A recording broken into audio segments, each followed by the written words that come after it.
Oke, karena udah jam 7.35,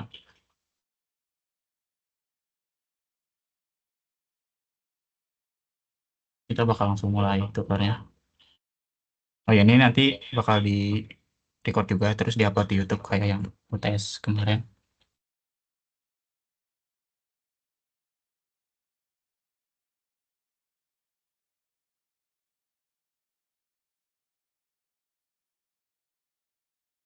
Udah kelihatan belum share screen-nya?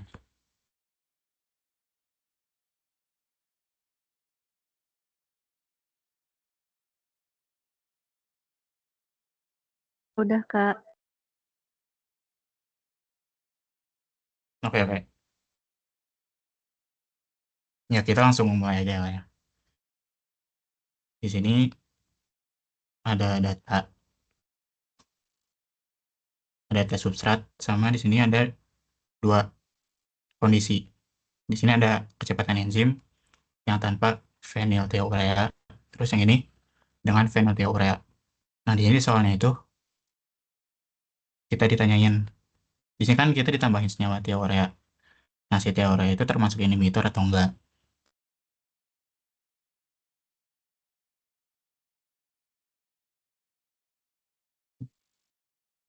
Jadi caranya itu kita bikin kurva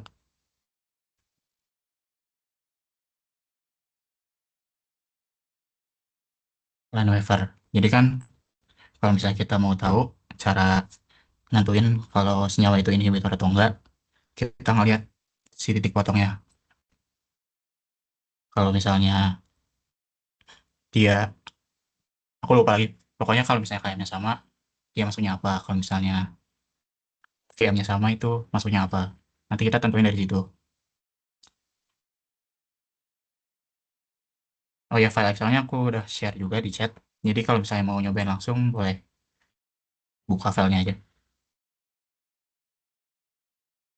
Jadi kan kita mau masukin Lineweaver. Lineweaver itu rumusnya, sebentar,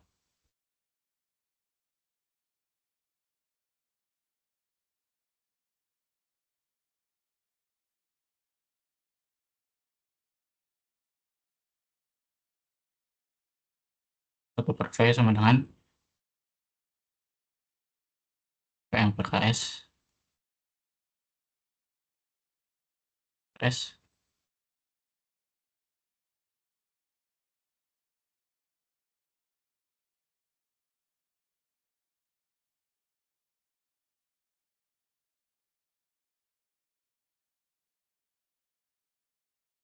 ditambah 1 per KM. Kebalik ya, 1 per VM. Ini harusnya KM per VM. Ini kan kita mau bikin kurva Lineweaver. Sedangkan kita ini punya datanya itu, baru ini kan substratnya. Terus ini kecepatannya. Terus ini kecepatan yang ada inhibitornya. Misalnya kita sebut phenolaksen. Nah, kita ubah dulu jadi 1 per. Soalnya Lineweaver itu kan bentuk 1 per. Jadi ini kita ubah jadi 1 per S. Ini 1 per fenol. Ini 1 per fenol aksen.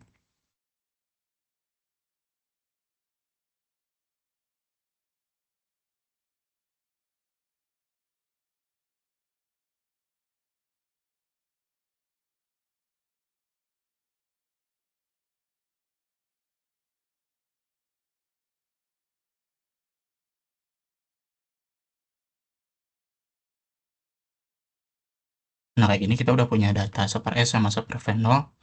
Kita tinggal bikin grafiknya, kurvanya. Kalau dilihat kan, ini tuh mirip persamaan linear. Yang ini Y-nya, Y sama dengan M dikali X ditambah C. Nah, jadi si Y-nya itu adalah 1 per V, si X-nya itu adalah 1 per S. Jadi ini sumbu X-nya, terus ini sumbu Y-nya.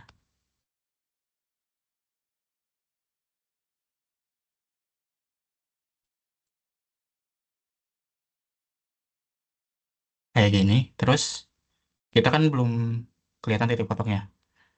Soalnya itu masih di depan. Biasanya kalau line waiver itu titik potong sub X-nya itu ada di negatif. Jadi kita mau perpanjang si ini tuh ke belakang. Caranya itu kita pilih trendline. Ya, kita pilih yang biru dulu. Trendline, terus more options. Pilih yang ini backward.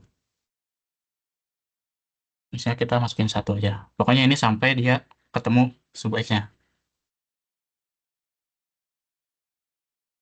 Yang ini juga sama.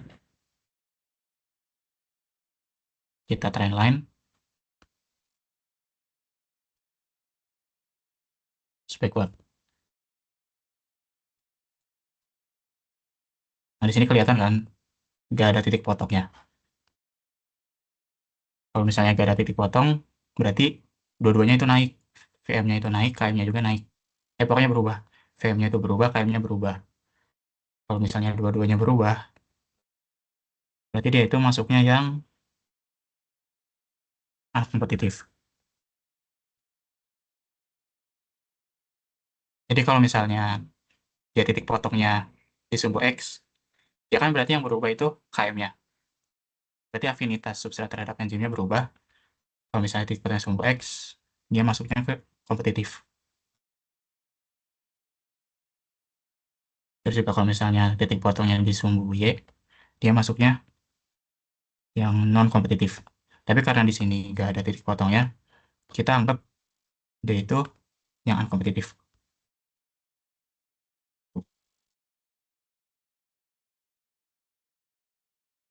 Jadi dari pertanyaannya, jadi apakah phenylketonuria ini inhibitor? Jadi karena dia berubah kan KMVM-nya, berarti dia termasuk inhibitor. Terus jenisnya apa? Jenisnya itu unkompetitif.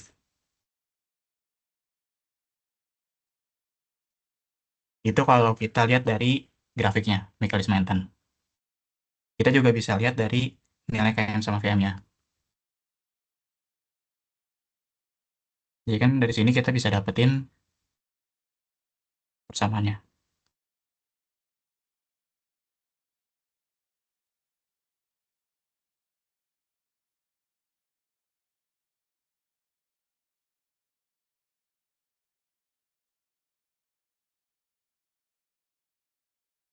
Kayak gini. Jadi yang biru itu yang tanpa inhibitor, persamaannya dia sama dengan 0,1321 X ditambah 0,046. Dari persamaan ini kita bisa masukin ke rumus Lineweaver buat nentuin KM sama VM. Nanti kita bandingin di keduanya itu yang berubah apa aja.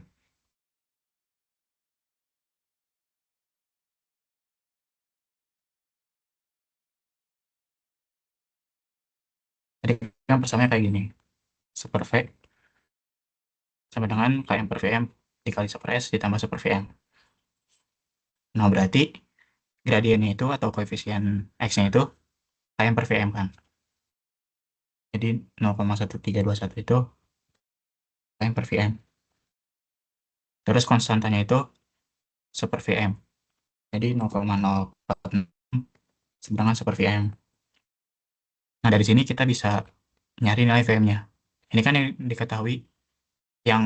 nggak diketahui cuma satu variabel.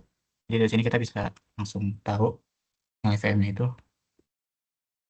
1/0,046.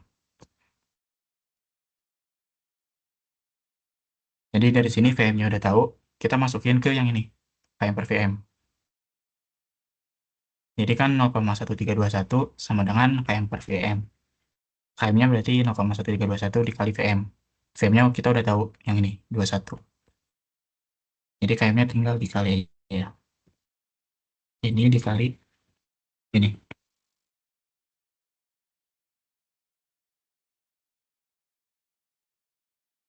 Ini buat yang tanpa inhibisi. Nah, yang udah ditambah inhibisi juga sama caranya. Ini 0,1122. Ini sama dengan KM per VM. Tapi karena dia itu, apa namanya, inhibitor. Jadi KM sama VM-nya itu KM up sama VM up. Jadi bukan KM sama VM yang sebenarnya.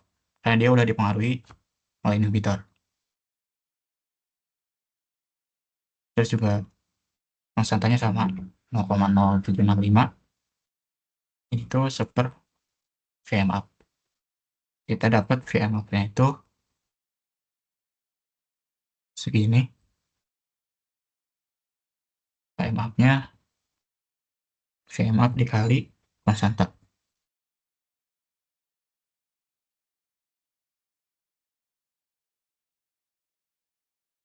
Nah, dari sini kelihatan kan, VM-nya itu berubah. Asalnya 21, dia jadi 13, dia menurun. Terus KM-nya juga berubah. Asalnya 2,8, jadi 1,4. Karena dua-duanya berubah, dia masuknya ke uncompetitive.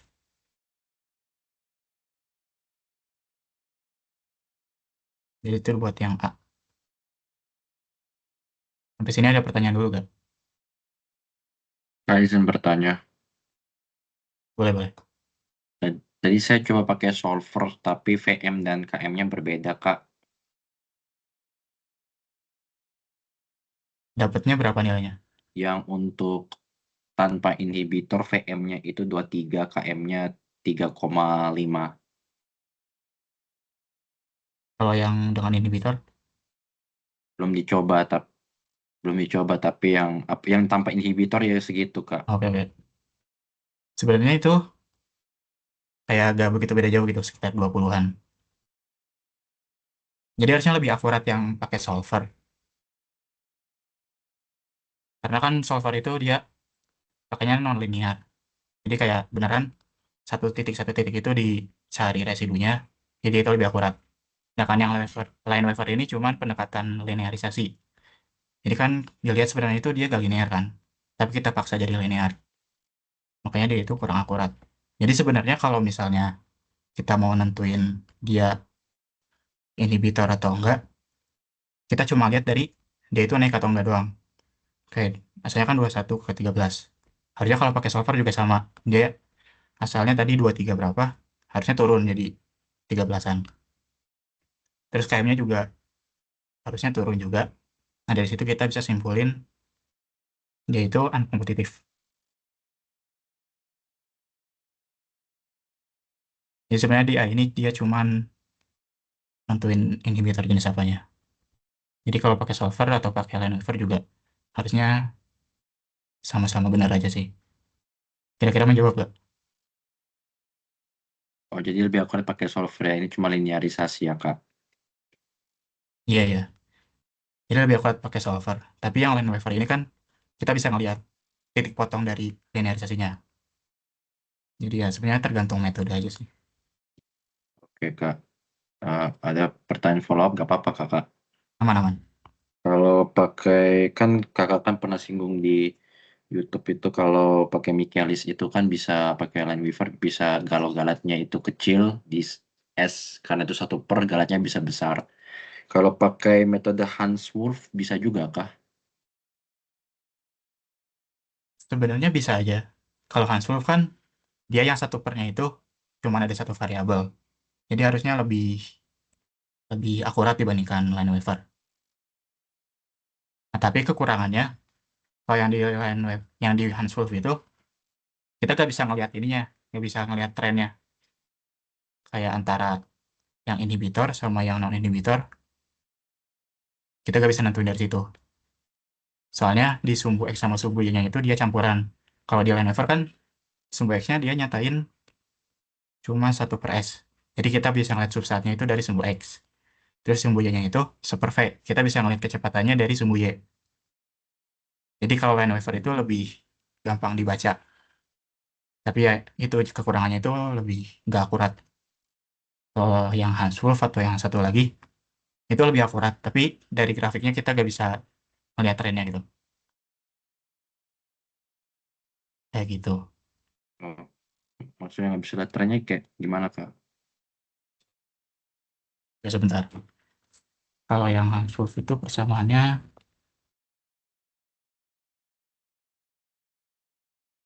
ada yang lagi buka persamaannya. Aku lupa lagi bentar.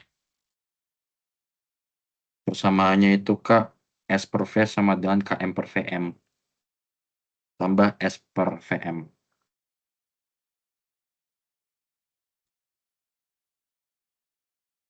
S per V sama dengan KM per VM. S per V sama dengan KM per VM tambah S per VM. S per VM.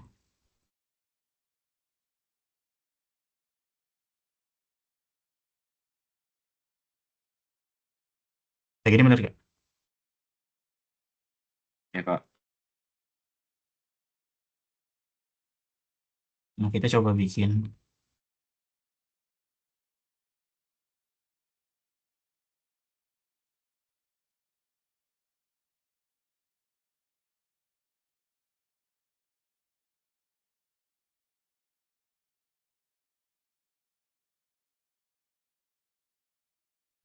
Ini kan berarti yang seperti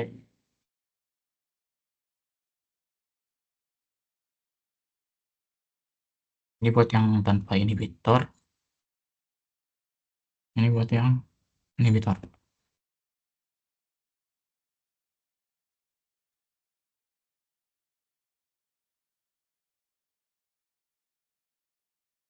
Ini kan berarti kalau diubah jadinya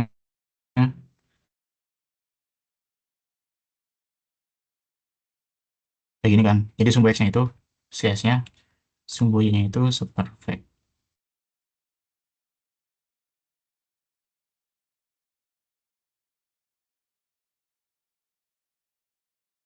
Ini bikin kurvanya.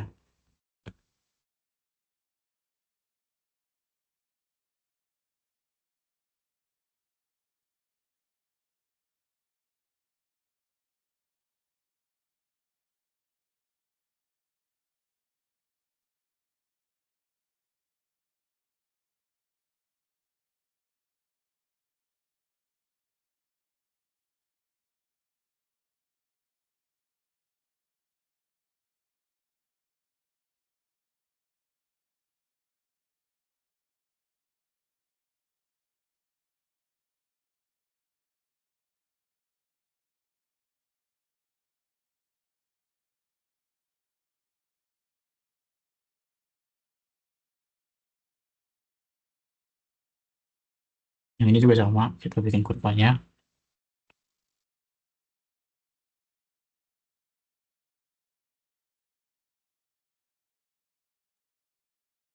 Tadi kan yang sumbu X-nya itu CS-nya. Sumbu Y-nya itu S per V. Terus sebenarnya kita bisa dapetin nilai KM sama VM-nya juga dari sini. Kayak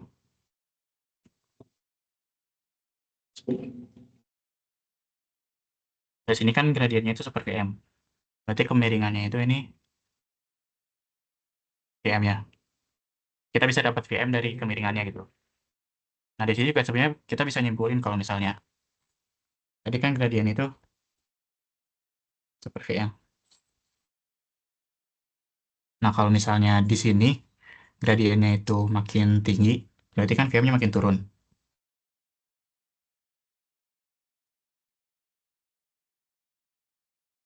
Turun. Terus KM itu titik potong sumbu Y-nya.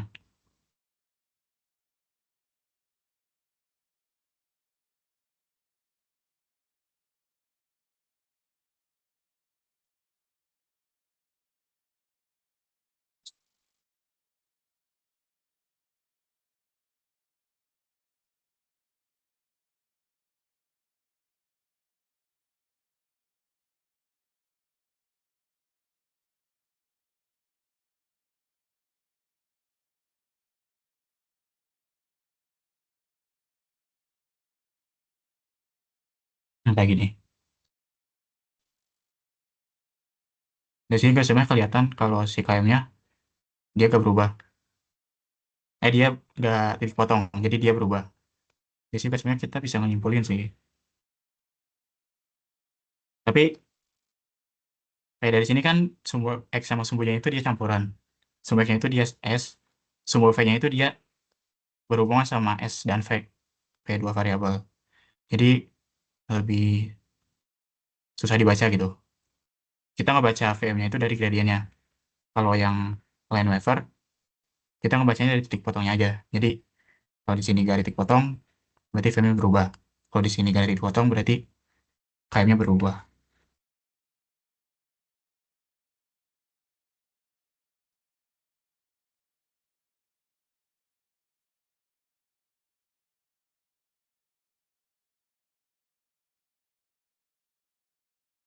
Kayak gitu sih. Jadi yang Hans Wolf sama yang satu lagi itu agak lebih susah dibaca aja dari grafiknya. Lebih susah nyimpulin gitu kalau misalnya dia itu masuk ini bisa atau enggak. Kira-kira yang jawab ya? Oke, terima kasih Kak. Oke, oke. Kalau misalnya ada pertanyaan boleh langsung tanyain aja.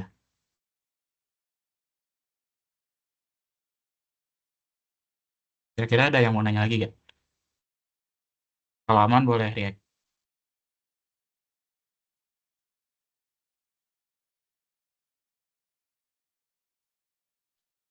Maaf Kak, jadi itu untuk yang di Hanswolf itu gradiennya Vmax ya?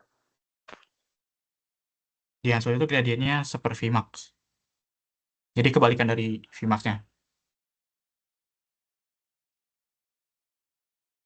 Jadi kalau misalnya gradiennya itu makin tinggi, dia seper Vmax-nya makin tinggi kan.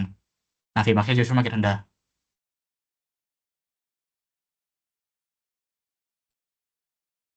Kalau misalnya gradiennya makin rendah, berarti Vmax-nya makin tinggi. Jadi gradien dari Hans-Wolf itu seper Vmax.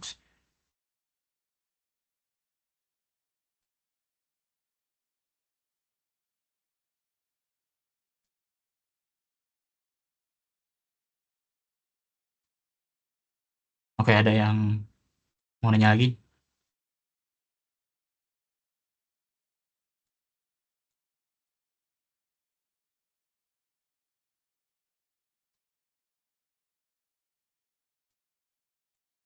Kalau aman boleh react.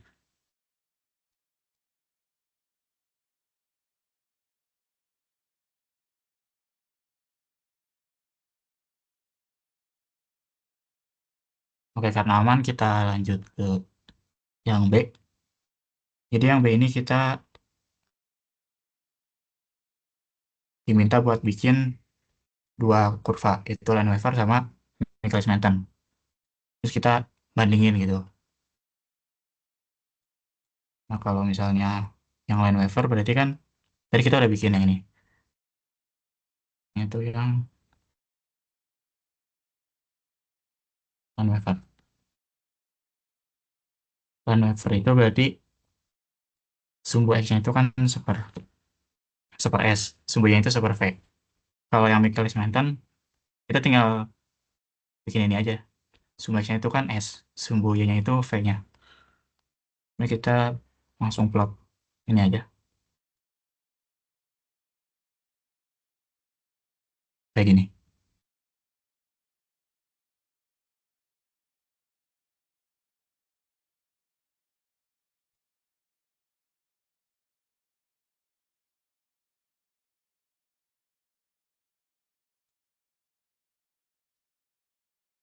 Nah, udah bikin plot, kita diminta buat membandingin antara dua kurva ini. Jadi kan kalau line waver tadi, sumbu X-nya itu seper S, sumbu Y-nya itu seper V. Terus kita bisa melihat dia inhibitor atau enggaknya itu dari titik potongnya. Kalau misalnya titik potongnya itu di sumbu Y, berarti dia masuknya ke, dia itu yang berubah VM-nya. Terus yang sumbu X itu dia yang berubah KM-nya. Nah, kalau dari Michaelis Menten, cara tahu VM-nya kan berarti kita cari asimtotnya, asimtot datarnya. Kayak misalnya,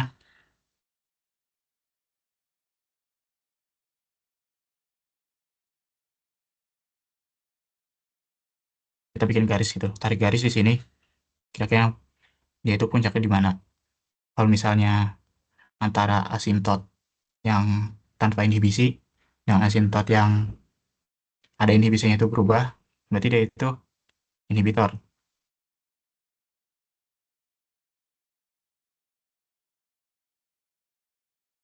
kayak gini.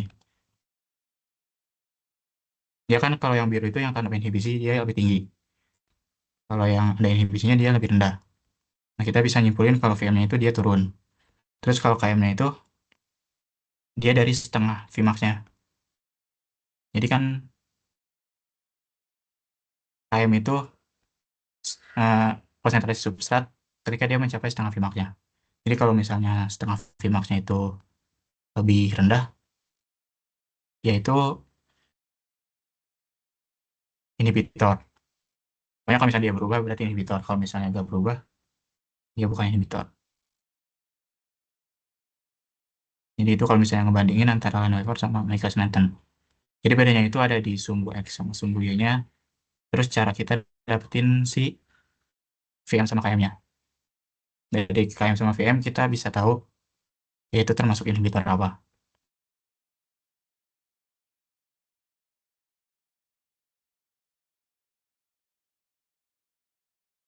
Itu buat yang B.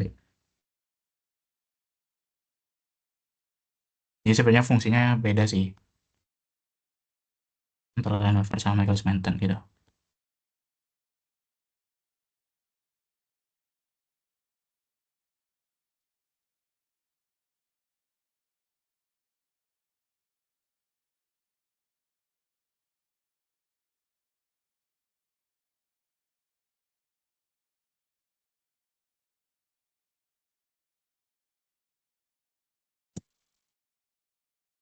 Buat yang soal B, kira-kira ada pertanyaan nggak?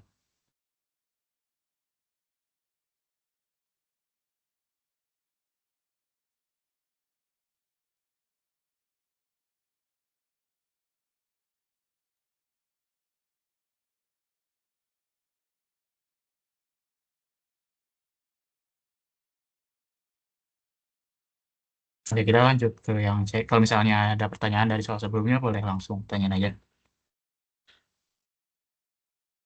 Jadi yang C itu kita harus nentuin nilai VMKM, VMAXen sama KMAXen. Sebenarnya kita udah ngelakuin ini di soal. Jadi ya, di sini tinggal sebutin aja VM-nya berapa, KM-nya berapa. Tadi kan VM yang tanpa inhibitor yang ini, KM-nya ini, terus yang ada inhibitornya segini. Atau kalau misalnya kalian mau ngelakuin lagi pakai metode yang beda gitu. Misalnya yang di A itu mau pakai line waver. Terus yang di C mau pakai solver. Itu boleh-boleh aja.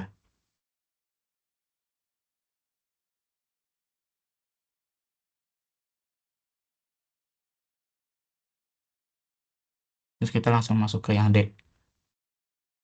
Jadi D itu kita harus nentuin nilai KI.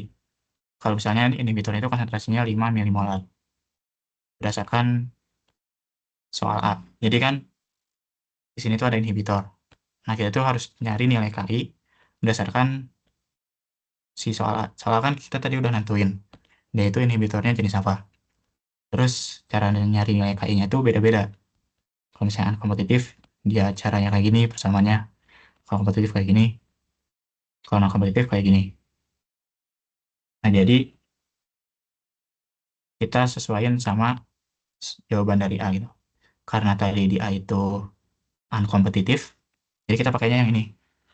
Super V sama dengan KM per Vmax dikali super S ditambah super Vmax kali 1 ditambah I per KI. Terus di sini juga dimintanya itu ini, use nonlinear regression method. Jadi kita pakainya nonlinear regression.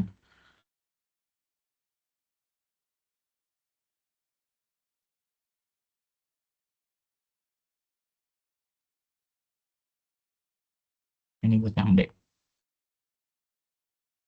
Terus persamanya itu yang ini.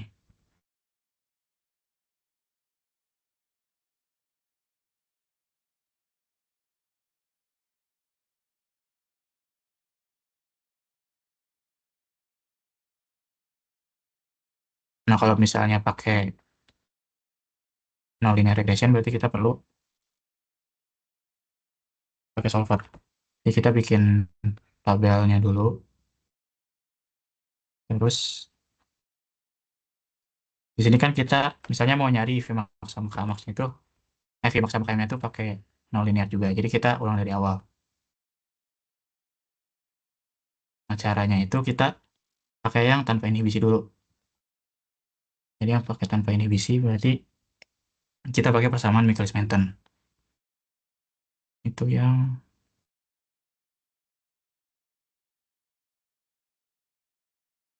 V sama dengan Vmax kali S per KM tambah S.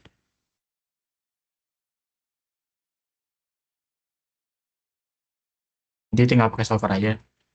Pertama kita punya V0 yang percobaan. Terus kita bikin V0 yang model.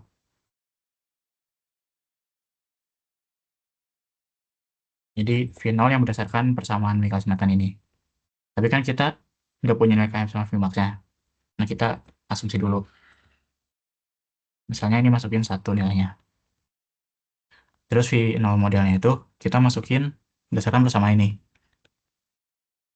Jadi V sama dengan Vmax yang ini dikali S. S-nya itu yang ini. Dibagi Kmax itu yang ini. KM itu yang ini. Ditambah S. Nah, tapi jangan lupa kalau konstanta KM sama VM-nya itu pakai dolar. Habis nemu modelnya, kita cari residunya, solusinya. Terus kita kuadratin.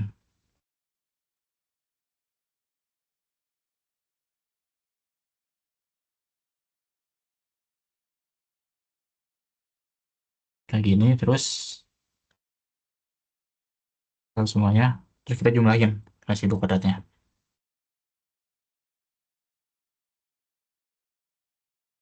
Terus tinggal pakai solver.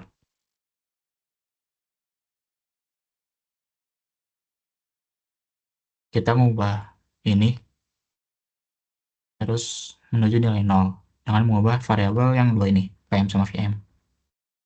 Terus domain constraint,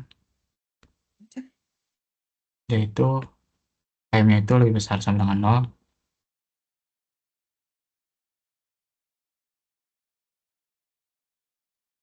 Sama VM-nya itu lebih besar sama dengan 0 juga.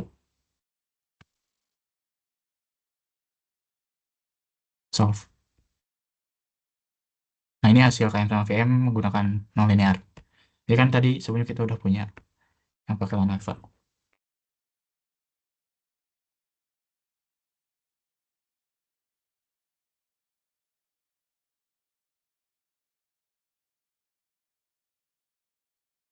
Nah, katanya beda kan. Tapi null blocker itu sebenarnya yang ini, yang pakai non linear. Tapi kan yang di A itu kita gak diminta nilainya ya. Jadi sebenarnya pakai line over juga gak apa-apa. Tapi kalau misalnya di D itu kita diminta nilainya. Makanya kita pakai non linear. Nah, ini kita udah dapat nilai KM sama VM yang tanpa inhibitor. Jadi kalau yang tanpa inhibitor, kita masukinnya yang Michaelis-Menten dulu. Nah, baru kita regresi lagi pakai yang ini, yang ada inhibitor.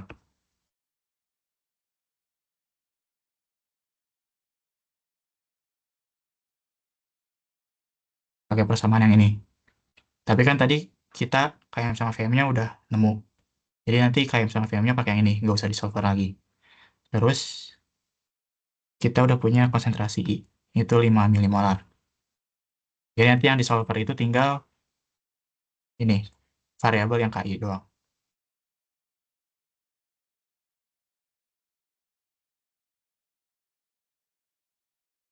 Nah, kita punya persamaannya itu yang ini.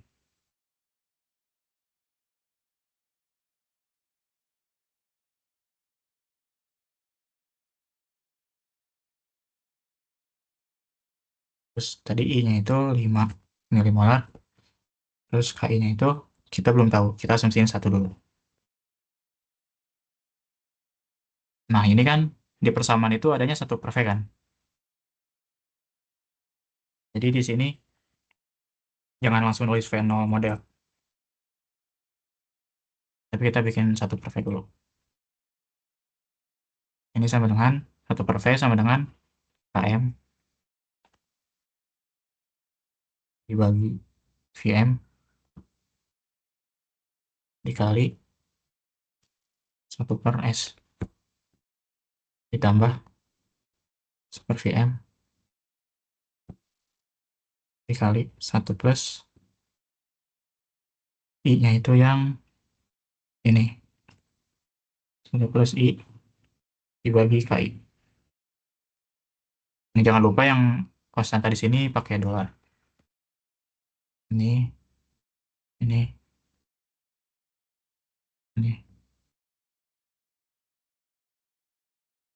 Nah, ini baru 1/V0. Yang di sini kan percobaannya dalam bentuk V0. Jadi kita ubah V0. Ini tinggal 1 per yang ini. Di sini tinggal cari residunya, terus residu kuadrat.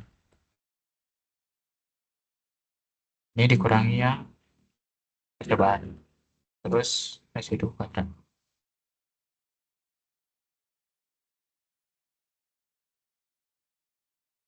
Terus ini tinggal jumlahin aja. Ini kan SSR-nya. Kita pakai solver lagi.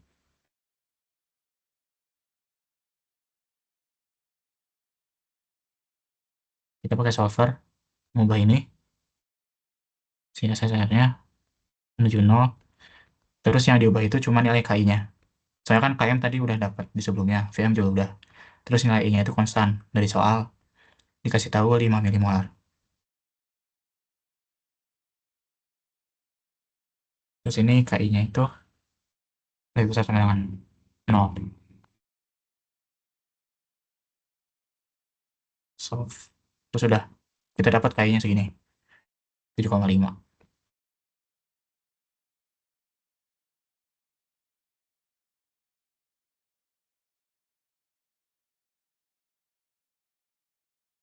Jadi ya, karena di sini yang ditanya itu nilainya, jadi kan kita cari yang lebih akurat.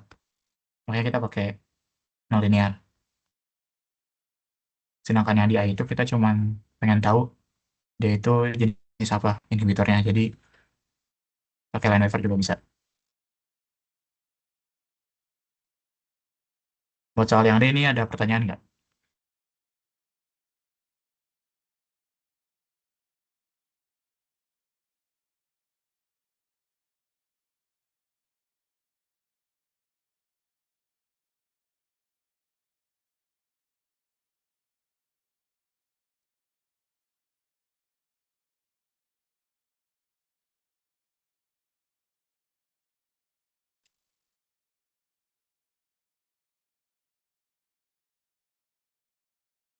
Saya izin bertanya.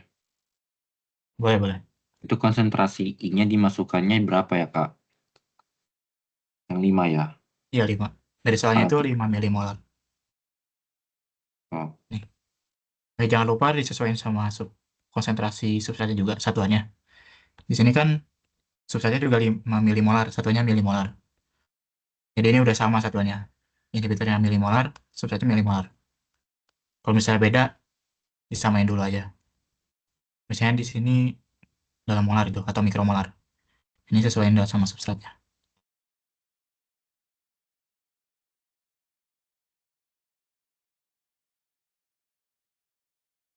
oke. Makasih, Kak. Oke, Saya izin bertanya, itu tadi cara nge-solver itu gimana Kak? solver yang bagian mana ya? Yang di solver itu yang tadi yang ditekan Oh, yang mana? nah kita ulang lagi.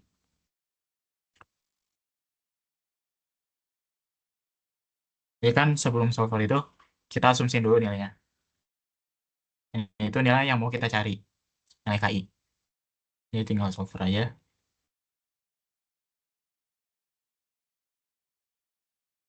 Nah, itu objektifnya itu, kita mau nyari SSR yang mendekati 0. Sebelumnya paling ini dulu, kita bikin grafiknya dulu. Jadi kan tujuannya itu kita mau mendekati nilai model itu biar mirip sama hasil percobaan. Jadi kalau misalnya kita bikin grafiknya yang model sama hasil percobaan, kayak gini kan. Nah, dia itu masih ada jauh, masih agak beda gitu. Nah, perbedaan ini tuh selisihnya itu namanya residu. Jadi residu itu selisih antara ini yang biru itu yang tanpa inhibisi, sama yang oranye. Nah, kalau misalnya residunya kita kuadratin, terus kita jumlahin semuanya, ini bakal ada namanya SSR, sum square residu. Nah, tujuannya itu kita mau nyari nilai KI ini yang menyebabkan si SSR-nya itu mendekati nol. Kalau ini mendekati nol kan berarti garis, nah titik oranye itu bakal mirip sama yang biru. Kayak gitu. Jadi kita pakai solver, objektifnya itu ini, SSR, biar mendekati nol. Terus kita pilih variabel yang mau diubah. Itu KI-nya. Terus constraint-nya itu sesuaiin sama KI-nya. Kalau misalnya KI-nya itu nggak boleh negatif, berarti kita tambahin constraint KI-nya lebih besar sama dengan nol.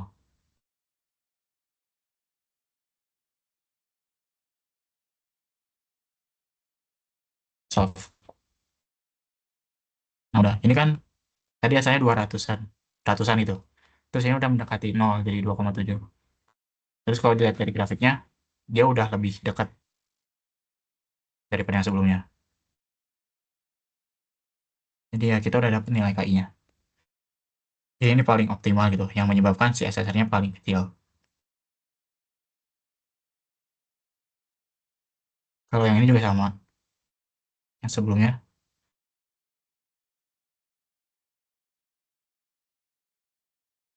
Nah ini kalau udah disolver kan tadi, yang oranye itu mirip sama yang biru. Terus dibuktiin kalau SSR-nya itu udah mendekati nol.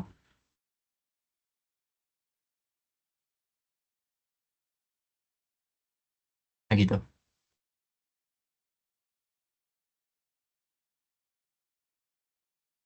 Kira-kira menjawab gak?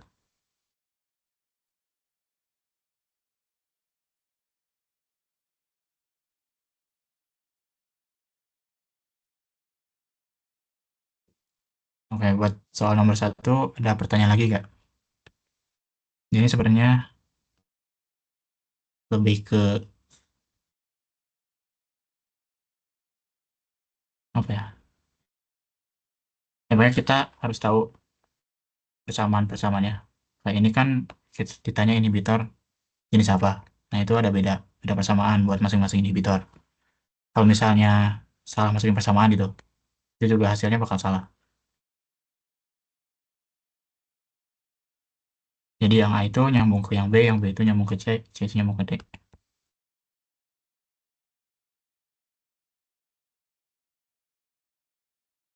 Kak, aku mau nanya, Boleh, boleh. eh tadi kan aku agak miss yang VMAX sama KM itu yang dari satu, itu terus diapain ya Kak tadi?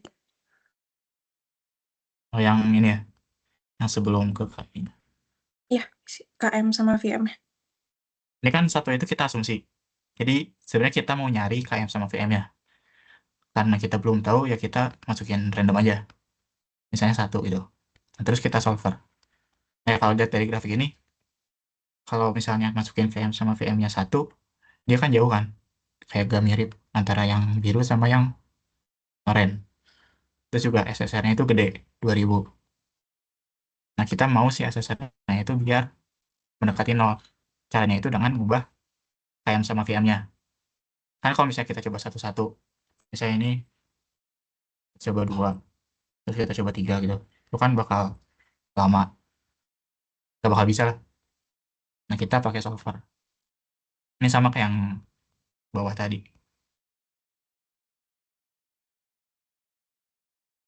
Jadi kita objektifnya itu SSR-nya menuju nol dengan mengubah variabel ini. Kita kan mau nyari dua variabel, KM sama VM. Jadi kita pilih dua-duanya. Terus sini tambahin constraint, KM-nya lebih besar sama dengan nol. Yang VM juga sama.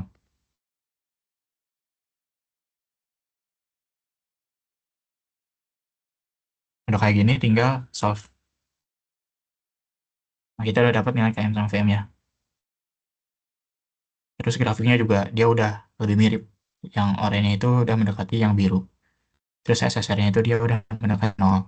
Yang asalnya 2000-an, dia jadi 2 sekian. Jadi dia udah lebih mirip itu dibandingkan sebelumnya.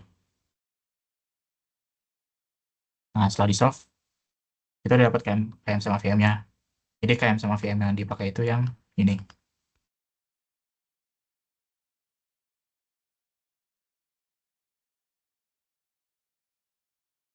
Habis itu udah menjawab belum? Udah, Kak. Kak, berarti kalau misalnya yang sebelum pakai inhibitor itu berarti pakai phenol aja. Terus kalau misalnya udah pakai inhibitornya itu satu per itu pakainya satu per phenol. Ya, benar. Jadi kan Ah, oke. asalnya dari rumus ini kan. C per V sama dengan KM per VM dikali C per S yang bla ini. Nah, kalau misalnya mana ya?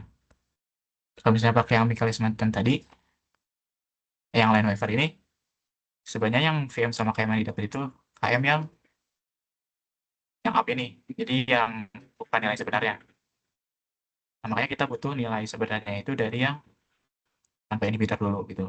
Jadi kita pakai yang inhibitor, yang tanpa inhibitor dulu pakai phenol buat nyari nilai KM sama VM. Setelah itu kita nyari KI-nya itu pakai yang ada inhibitornya. Terus di soal itu kan datanya cuma ada V0. Sedangkan di persamaan itu dia bentuknya satu per V0, satu per V. Jadi dari model ini kita bikin biar sama kayak di data. Jadi kan di persamaan ini masih satu per V. Jadi kita ubah ke V0 dengan satu per gitu.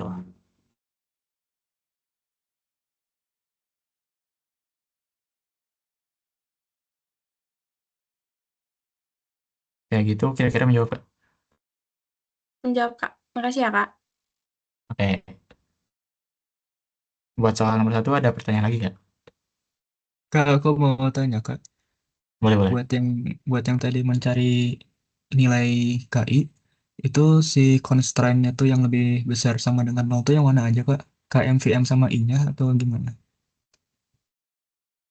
Kalau yang di KI kan kita udah nemu nilai KM sama VM-nya. Jadi yang di solver itu sebenarnya tinggal KI-nya. Nah, terus constraint-nya kita sesuaiin sama yang kita mau cari. Karena di sini yang dicari itu cuman KI, berarti di constraint-nya cuman masukin KI lebih besar sama dengan 0. Ya gitu loh. Pokoknya sesuaiin sama yang dicarinya. Kalau misalnya di sini kan yang dicari itu KM sama VM. Jadi yang tanpa inhibitor. Yang dicari itu KM sama VM. Berarti yang dimasukin ke constraint-nya itu KM lebih besar sama dengan 0, sama VM lebih besar sama dengan 0. Kayak gitu. Terus yang ini nggak usah dimasukin constraint karena ya ini kan konstan. Kecuali kalau misalnya emang kita mau nyari nilai I-nya, baru kita masukin constraint-nya.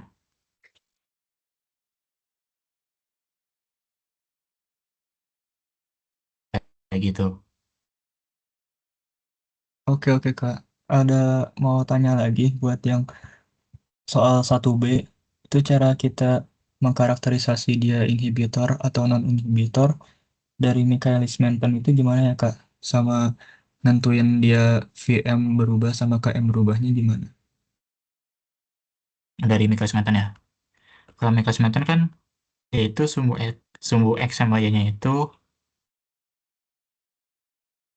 substrat, terus ini V-nya.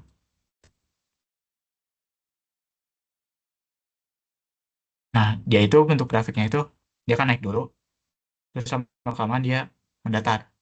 Nah, ketika mendatar itu, kita bisa cari nilai garis asimptotnya. Jadi kayak batasnya gitulah, batas garisnya. Jadi kan di sini yang biru misalnya, dia lama-kelamaan bakal mendatar. Nah, dia itu bakal mengikuti garis yang ini. Nah, di garis ini tuh misalnya dia sama dengan 22 gitu. Nah, berarti Vmax-nya itu dapat 22. Itu kalau yang biru. Ini sebenarnya cuma perkiraan aja sih. Soalnya kan kita gak diminta nilai pastinya, jadi gak perlu cari nilainya. Ini buat yang oranye juga sama.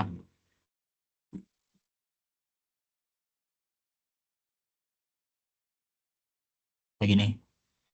Dia yang oranye itu Vmax-nya itu sekitar 14 lah. Jadi kan kelihatan Vmax-nya itu turun. Asal yang biru itu sekitar 22, turun ke 14. Jadi dari situ kita bisa simpulin film itu berubah. Nah, kalau KM, sebenarnya kan KM itu definisinya substrat, konsentrasi substrat ketika si V-nya itu sama dengan setengah Vmax. Nah, gini kan definisinya. Jadi kalau dari sini langsung agak susah, soalnya kan kita punya VM-nya misalnya 22. Terus kita mau nyari setengah VM, berarti sekitar 11 di sini. Nah, di sini kita cari konsentrasinya berapa.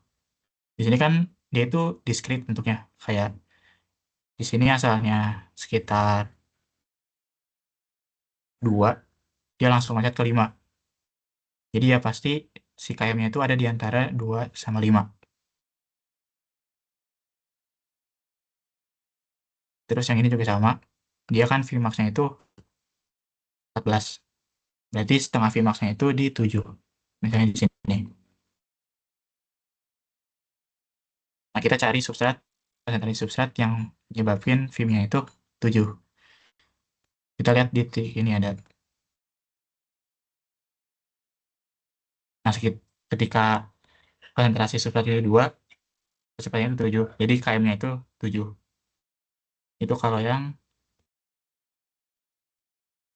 di ini, di yang ada inhibitornya.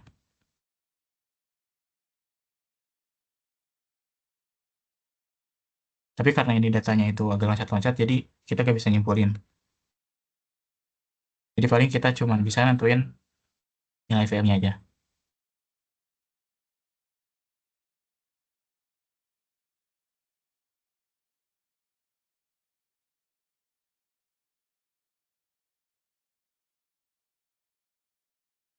Udah jelas belum ya? Atau masih bingung? Oke, Kak, udah cukup jelas. Terima kasih. Oke, oke. Pokoknya kalau misalnya mau nyari inhibitor lebih gampang pakai line waiver sih. Tinggal ngeliat titik potong sumbu X sama sumbu Y-nya. Kalau misalnya dia dua-duanya nggak ada titik potong, berarti masuknya yang kompetitif. Kalau misalnya sumbu X-nya itu titik potong, sumbu Y-nya enggak, berarti dia masih kompetitif. Kayak gitu.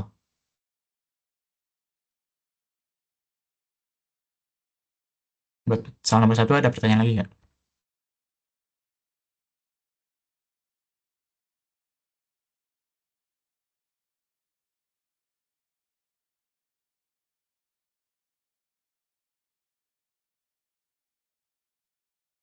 Ini sebenarnya yang agak panjang itu soal nomor 1, soal nomor 2, 3, sama 4 itu lumayan pendek-pendek sih. Jadi kalau misalnya di sini masih ada yang bingung, boleh langsung tanyain aja. Kak, saya izin bertanya lagi. Boleh, boleh. Itu, tapi itu kalau asumsi datanya benar, kalau datanya ada yang salah gimana, Kak? Kayak pencilan atau gimana gitu. Asumsi yang di mananya?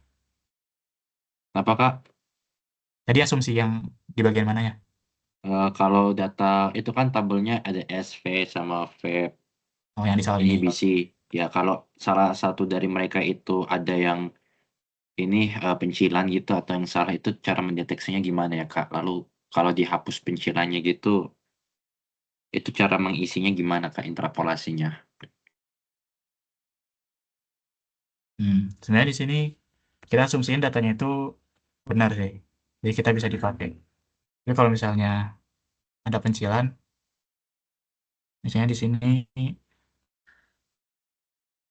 tiba-tiba 20 gitu.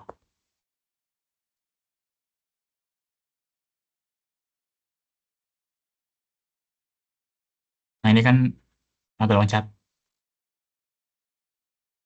Jadi asalnya 13,3 terus 20 terus ini turun lagi. Sebenarnya waktu sama panel di tahun kemarin kayak gak begitu diajarin sih kayak cara ngisinya itu gimana. Jadi antara dia itu dihapus atau pakai rata-rata. Oh, kalau rata-rata itu kalau misalnya dia ada pengulangan. Misalnya yang ini nih, dia kan pengulangan. Jadi dia itu pakai rata-rata. Kalau ini kan dia cuma satu kali pengulangan. Jadi mungkin dihapus aja. Atau kalau mau pakai interpolasi juga boleh. Jadi kan ketika X sama dengan 30, Y-nya itu sama dengan 13,3.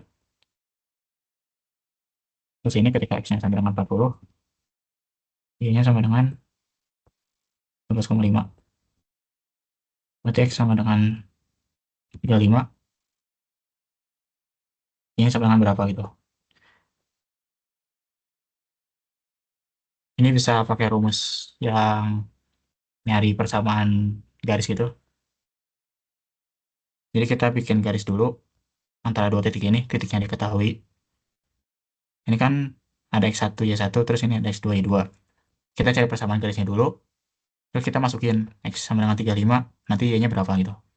Itu kalau pakai interpolasi. Jadi sebenarnya waktu aku gak diajarin sih cara ngisi datanya gitu. Mungkin yang lain ada yang lebih ngerti.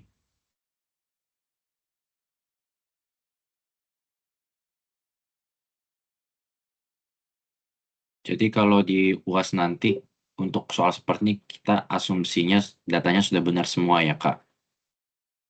Iya ya, pokoknya kalau misalnya kalian gak yakin gitu, kalian tulis aja asumsinya. Asal ada Oke. asumsinya, ya asal ada asumsinya bisa dibilang benar sih. Saya kita udah tahu gitu nilainya itu dari mana. Oke Gitu. Kak. Ada Masih ada. pertanyaan lagi?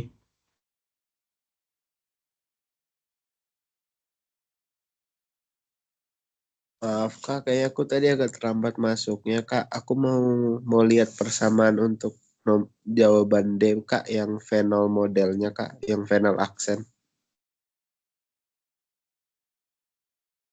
Kalau aksen itu ini. Itu buat persamaannya ini pas pakan ini dia kan unkompetitif. Dia kan yang persamaan berarti yang pakai satu VT ya Kak. Ya. Itu tuh untuk final modelnya persamaannya benar-benar persis kayak gini Kakak atau kayak gimana? Ya, jadi kita samain kayak gini. Tapi kan di persamaan ini masih satu per V kan. Sedangkan di data itu adanya V. Jadi dari persamaan ini kita tinggal ubah jadi V. Ini kan satu per V sama dengan segini. Saya jadi V-nya tinggal di satu perin. Jadinya satu per V. Itu bakal sama aja kayak V. Makanya di sini satu per yang ini. Yang itu satu per V. Jadi nanti hasilnya V gitu. Oke Kak. Thank you Kak. Oke. Nah mungkin di sini kan satu per V gitu. Kenapa gak ininya yang satu per V? Nah, kalau misalnya kayak gitu, nanti residunya bakal makin kecil gitu. Jadi dia bakal kurang sensitif aja. Jadi kayak residunya udah kecil, tapi garisnya itu nggak bakal dekatan. Ini sama kayak kasusnya line waver gitu. Misalnya dia galatnya besar, ketika di satu perin, dia bakal kecil galatnya. Jadi ya bakal kurang akurat. Nah, kita lebih pilih dari satu per V dijadiin V. Daripada yang V ini dijadiin satu per V. Kayak gitu. Oh iya Kak, ini sekalian untuk VMKM pas nyari KI itu nilai asumsi atau pakai yang di soal sebelumnya ya Kak? Kalau KMVM ini dapatnya dari sini. Jadi asalnya kan kita nyari yang tanpa inhibisi dulu. Kita dapat nilai KM sama VM. Nah, KM sama VM-nya kita pakai di sini buat nyari nilai KI. Oke Kak. Oh iya, tapi Kak kalau misalnya kira-kira kita tetap bikin kayak KMVM asumsi terus buat barengin sama KI ke solver itu kira-kira bakal nilainya sama atau malah ribet ya Kak?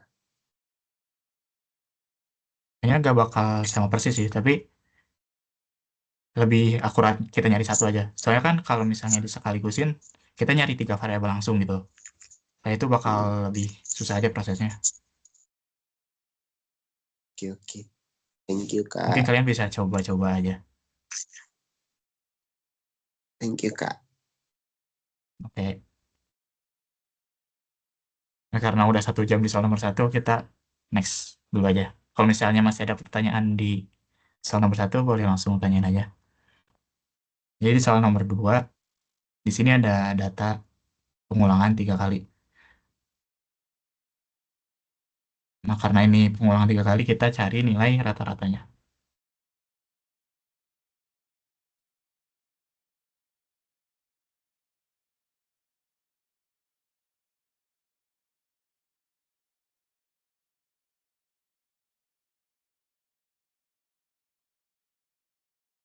Jadi kita nyari standar deviasinya.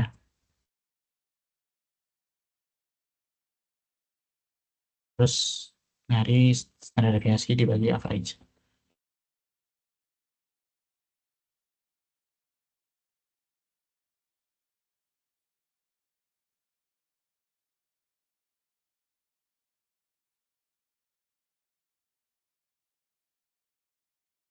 Nah, kalau dilihat ini nilainya nggak begitu besar itu. Jadi bisa dianggap gak ada yang jelek gitu datanya. Nggak ada yang tersebar. Jadi ini bisa kita pakai semua. Jadi tadi kalau misalnya ada yang tersebar, yaitu antara kita hapus datanya atau pakai rata-rata. Atau kalian bisa cari tahu cara ngisi datanya gimana gitu, yang lebih baiknya. Nah, dari sini dia itu diminta membuat kurva tumbuh, growth curve dari bakteria dengan semilog plot. Jadi semilog itu salah satu sumbunya itu ada yang ln skalanya atau log skalanya gitu. Jadi kita bikin scatter plot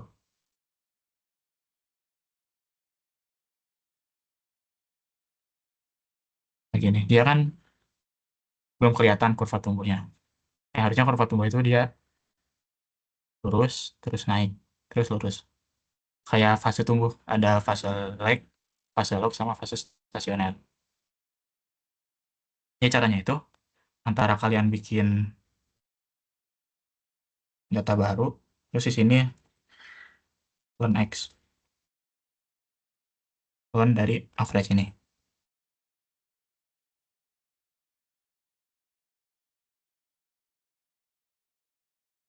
Kayak gini, dia kan udah mirip kurva tumbuh. Atau dari sini juga kita bisa ubah skalanya. Jadi kita pilih ini, access, terus more option.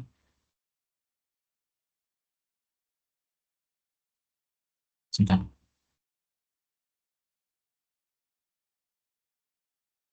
Ini, logarithmic scale. Nah, jangan lupa klik dulu sumbu-nya, karena yang di logaritma itu sumbu-nya.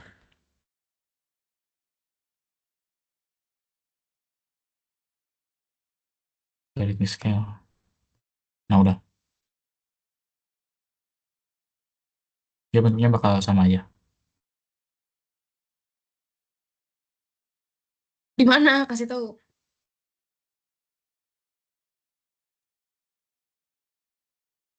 Jadi ini udah dalam bentuk semilog. Itu buat soal nomor yang A. Yang ini bisa lah ya. Terus kita lanjut ke soal nomor B. Yang B itu kita nentuin nilai mu. Kalau misalnya fase eksponensialnya itu dalam rentang ini. Nah, kalau soal ini dia udah gampang banget soalnya eksponensial phase-nya itu udah dikasih tahu dari 4 sampai 10. Jadi kita tinggal nyari nilai mu-nya itu ke rumus yang ln itu.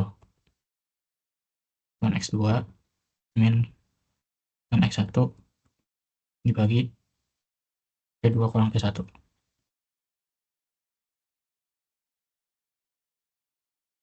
kayak gini. Jadi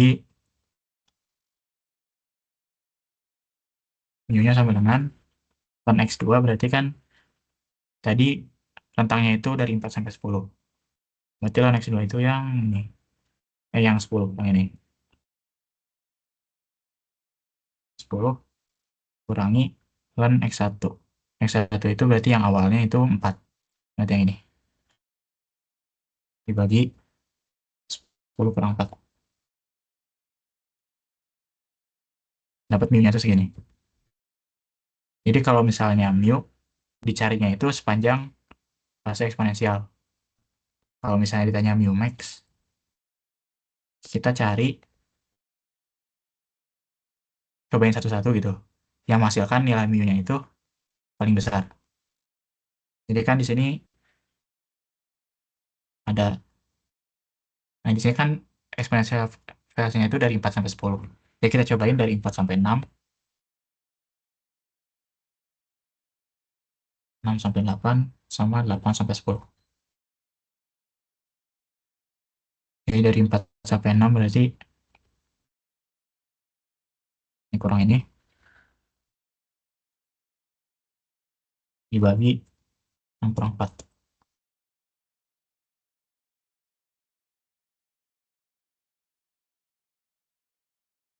Sebentar, ini harusnya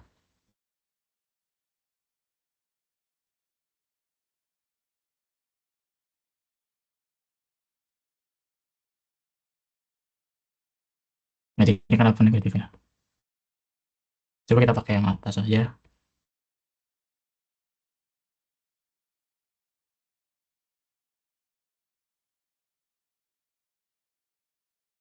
Tadi dari 4 sampai 6, 6 sampai 8, sama 8 sampai 10.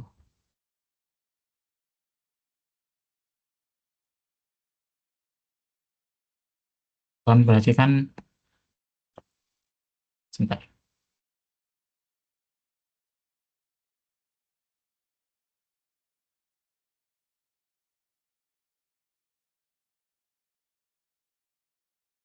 Ln X yang 6 berarti ini dikurangi ln 4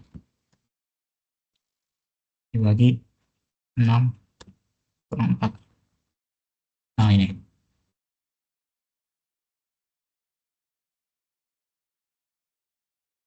Kayak gini kita udah dapet yang paling besar itu yang 8 sampai 10.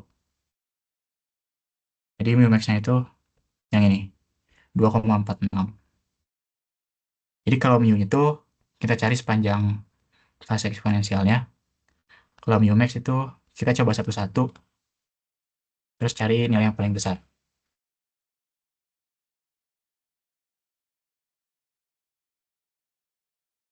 Nah gitu.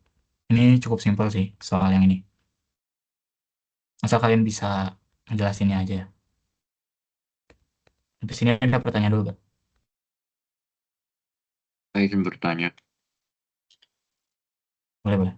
Jadi mu tadi itu dari awal sampai akhir, awal leg sampai akhir di stationary titik terakhir itu. Tapi kalau mu max itu sepanjang fase eksponensial ya. Enggak, mu itu sepanjang fase eksponensial. Nah, sepanjang Bukan. fase eksponensial itu yang mu-nya. Jadi dari awal fase eksponensial sampai akhir fase eksponensial. Itu mu.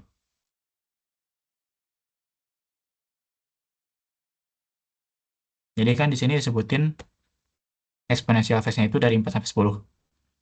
Jadi kita cuma pakai data yang ini. Yang awalnya itu yang 4 berarti yang akhirnya itu yang 10. Itu kalau mu. Kalau mu max, kita coba satu-satu, terus cari yang paling besar. Jadi kalau nilai mu itu yang diambil cuma yang eksponensialnya aja. Tapi kalau boleh tahu, kita tahu awal eksponensial sama akhir eksponensialnya gimana ya, Kak? Nah, kalau misalnya di sini gak dikasih tahu ya. Di sini kan sebenarnya dikasih tahu 4 sampai 10. Kalau misalnya enggak, kita bikin kurva tumbuhnya, terus kita cari titik yang bikin gapsnya itu lurus. Misalnya di sini kita bikin trendline. Dia kan lurus itu berarti linear. Terus kalau misalnya linear, dia itu kita bisa lihat dari R-square-nya. Kalau misalnya R-square-nya itu mendekati 1, berarti dia itu linear.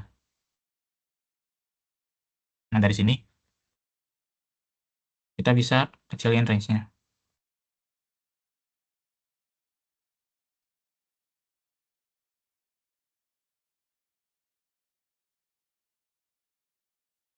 Sebentar.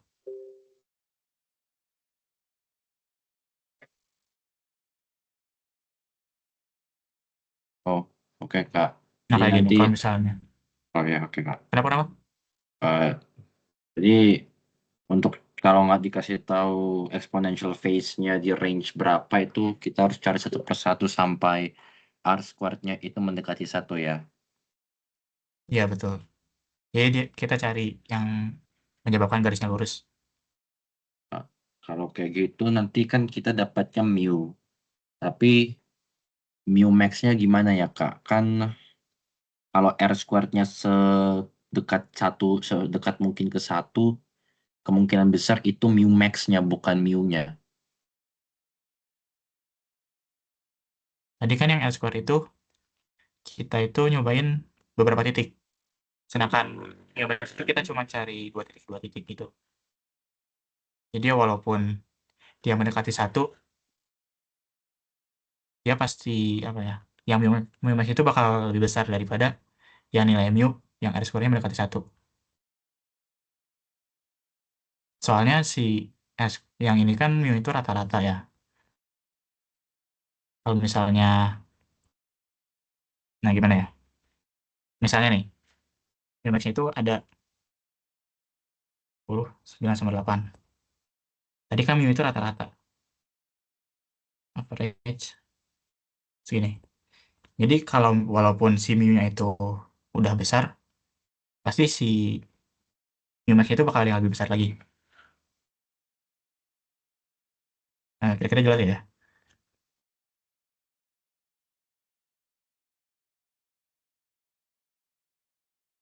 Jadi pokoknya kalau mu max itu kita cari dua titik. Oh, kalau kecuali misalnya eksponensialnya cuma 2 titik gitu. Kayak gini. Tapi kayaknya eksponensial tuh mungkin 2 titik sih. Soalnya dia fasenya lumayan panjang gitu.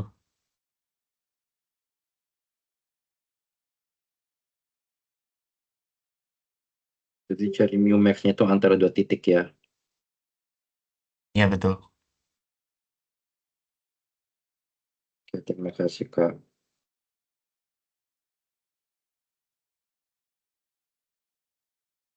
Oke, ada pertanyaan lagi?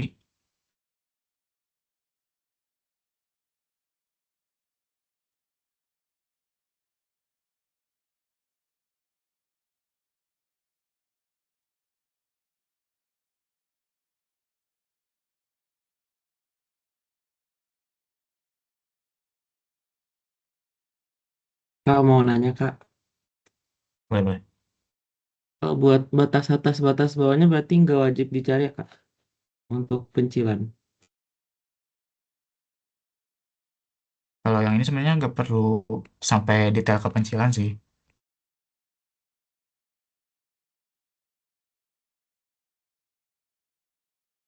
Jadi kita cuma nyari standar deviasi. Terus kayak kalau misalnya dia bagus, berarti kita bisa pakai datanya. Kalau enggak ya antara itu kita buang atau kita pakai rata-rata, kita pakai metode lain gitu.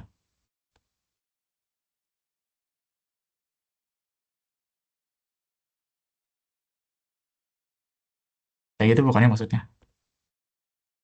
Oh iya, oke makasih Kak. Oke.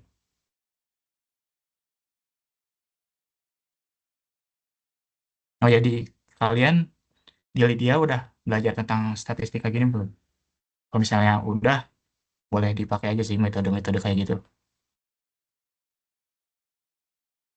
Kalau yang average standard dev mungkin belum Kak untuk tentukan mana data yang faulty. Tapi kalau boleh tahu threshold buat standar dev per average itu berapa ya Kak agar datanya masih dapat diterima.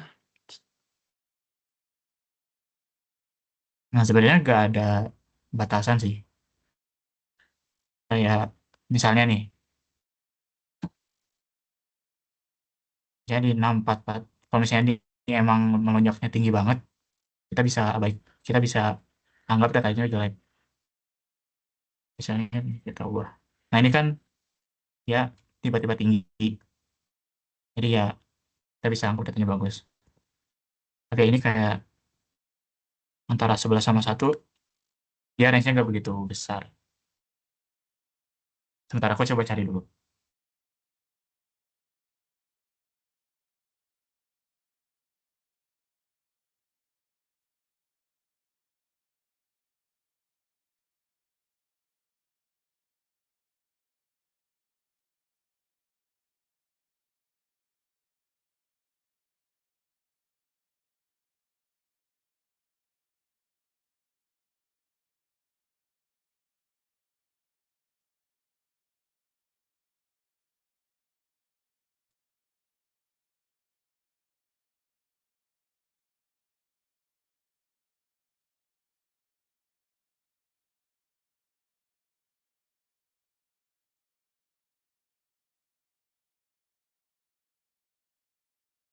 Nah, di sini ada yang nyebutin sih kalau misalnya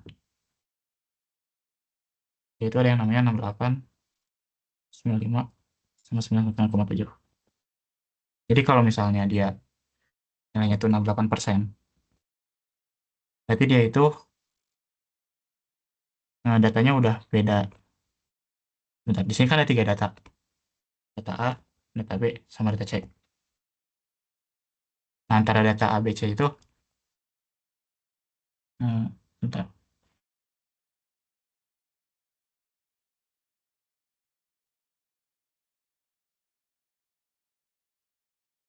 Dia udah beda jauh sebanyak 1,5 deviasi gitu. Ya, aku kurang ngerti maksudnya gimana. Gimana, tapi ketika dia udah 68%, dia udah bisa dibilang beda jauh banget. Mungkin kalau misalnya di bawah 68% masih bisa dianggap bagus. Tapi ya dilihat juga dia di data lainnya. Kalau misalnya di sini kan sekitar 643. Tapi kalau misalnya di sini tiba-tiba 50, ya itu juga bisa dicurigai kalau ini jelek. Dan kita ngelihat di antara semua ini gitu. Jadi gak ada patokan yang baku gitu harus berapa. Asalkan kalian bisa nyebutin asumsinya kalau misalnya dia kan 11 misalnya. Kalau misalnya kalian mau anggap bahwa 11 itu jelek, ya kalian bisa-bisa aja nge, apa ya, nge, ngehapus data ini atau misalnya ngeganti data ini. Tapi kalau misalnya kalian anggap 11 itu masih bagus, ya kita bisa pakai datanya. Kayak gitu.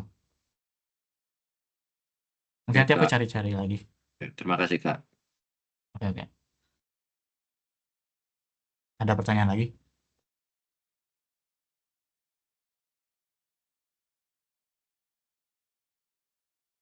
Kalau nggak ada, boleh react.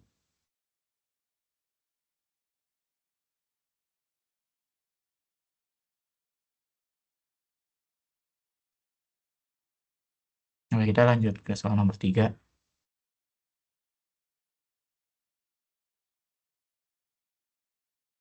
Jadi 3 ini ada data T, terus ini biomasanya X, sama ini substratnya. Yang itu kita nyari nilai mu, ini mu ya. Ketika eksponensial phase-nya itu ada di rentang 9 sampai 36. Jadi ini sama kayak yang tadi. Yang ini. Kita udah tahu rentangnya, rentang fase eksponensialnya, yaitu 9 sampai 36. Jadi kita tinggal pakai data ini aja. Ini tinggal mu sama dengan bulan biomasa ya, berarti yang sel ini dikurangi bulan ini. Dibagi 36 kurang 9. Ini nilai mu-nya. Kalau nilai mu kan berarti tadi sepanjang fase eksponensial. Nah, berarti kalau misalnya nilai mu max, kita coba satu-satu. Dari 9 sama 16, 16 sama 23, 23 sama 30, 30 sama 34, 34 sama 36. Terus cari nilai yang paling besar. Jadi kita coba kerjain. Dari 9 sampai 16, 16 sampai 23, 23 sampai 30, 30 sampai 34, sampai 36.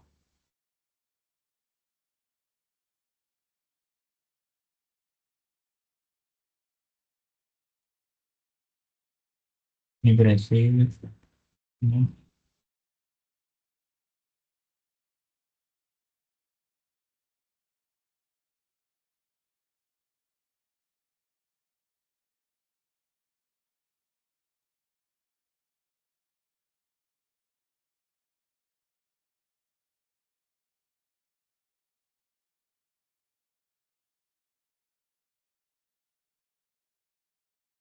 Nah, ini nilai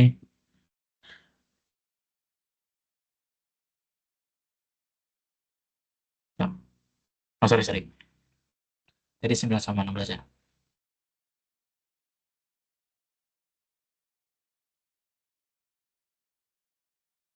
Nah, ini nilai mu buat 9 sampai 16.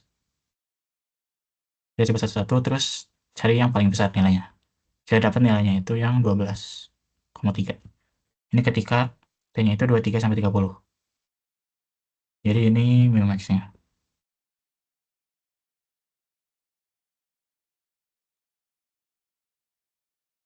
Ini juga gak bisa dibilang gampang karena eksponensial phase-nya udah dikasih tahu 9 sampai 36.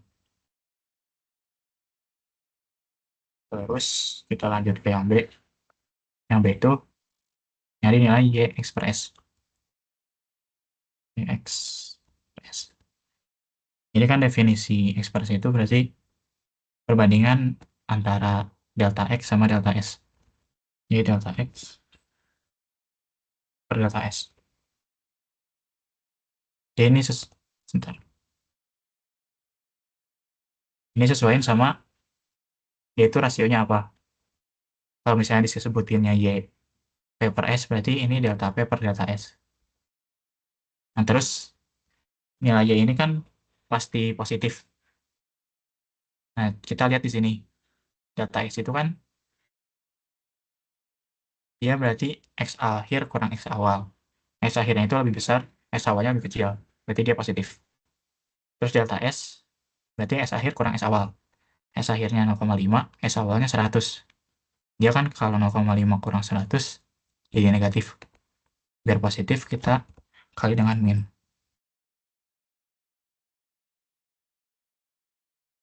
Kayak gini. Jadi rumus si X per S-nya itu min delta X per delta S. Ini sama dengan min delta X kan berarti ini kurang ini. Dibagi ini kurang ini. Nah kita dapat Y-nya itu segini.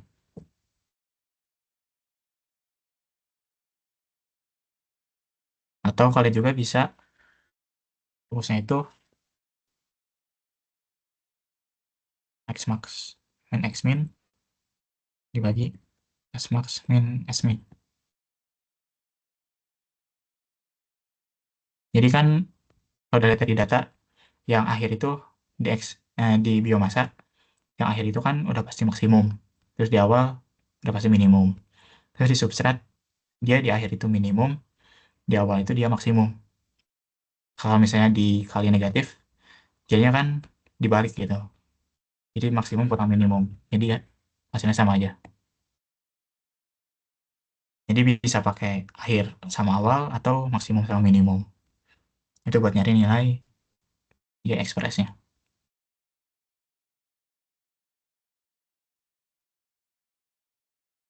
Itu buat yang B. Terus buat yang C,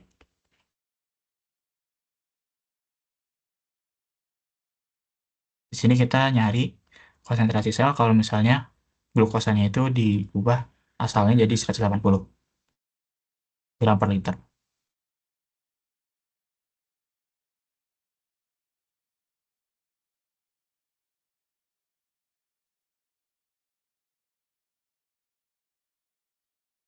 Nah gini, jadi kan asalnya itu konsentrasi substrat awarnya 100. Kalau misalnya kita ganti jadi 180, selnya berapa akhirnya? Karena kan nggak mungkin tepat satu. Soalnya makin banyak substratnya itu selnya makin banyak. Jadi kita asumsiin kalau ya ekspresinya itu konstan. Jadi di antara kondisi pertama yang ini 100 sama kondisi kedua yang awal itu 180, asumsinya ekspresinya itu konstan. Jadi kita bisa pakai data yang ini, yang nilai 0,4. Nah, caranya itu kita dari persamaan ini, kita tinggal pindah ruas saja. Jadi kan yang X per S sama dengan min delta X itu X2 kurang X1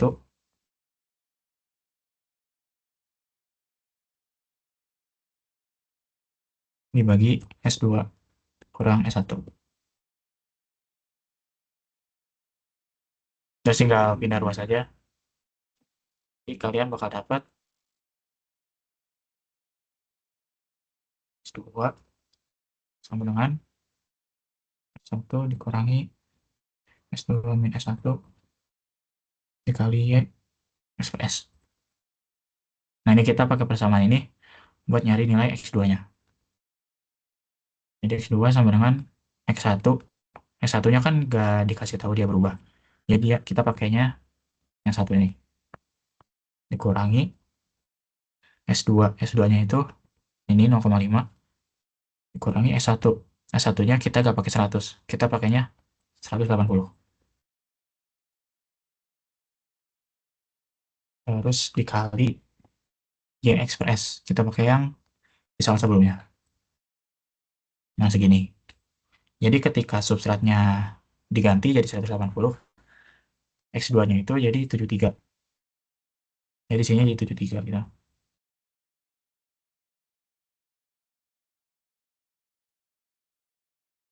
Ini buat soal yang C.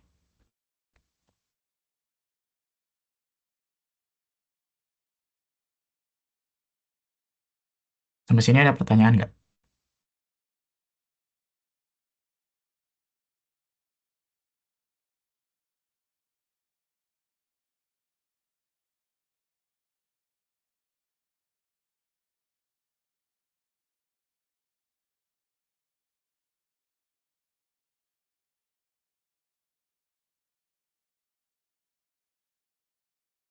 Maaf Kak, bisa bertanya. Boleh, boleh. Yang untuk mencari mu-nya itu yang soal nomor A itu pakai grafik ya Kak, bisa juga ya. Atau cukup pakai len juga tidak apa-apa ya. Oh, jadi kalau buat nyari mu itu sebenarnya kita cuma perlu angkanya aja. Jadi grafik itu cuma buat ngebantu ngeliat apa kita ngelihatnya si fase eksponensial itu di mana. Tapi kan karena di sini di soalnya kita udah tahu eksponensialnya berapa dari 9 sampai 36. Jadi kita tinggal masukin angka-angkanya dari 9 sampai 36 kayak gitu. Jadi kan rumusnya itu ini sama dengan X. Bentar. Yang ini nih. Ini sama dengan X2 min X1 dibagi T2 min T1. Jadi sebenarnya buat nyari nilai mu-nya, kita cuma perlu angka-angka ini aja. Jadi nggak pakai grafik juga nggak apa-apa. Kecuali kalau misalnya fase eksponensialnya kita nggak tahu. Ya, terima kasih Kak. Ya.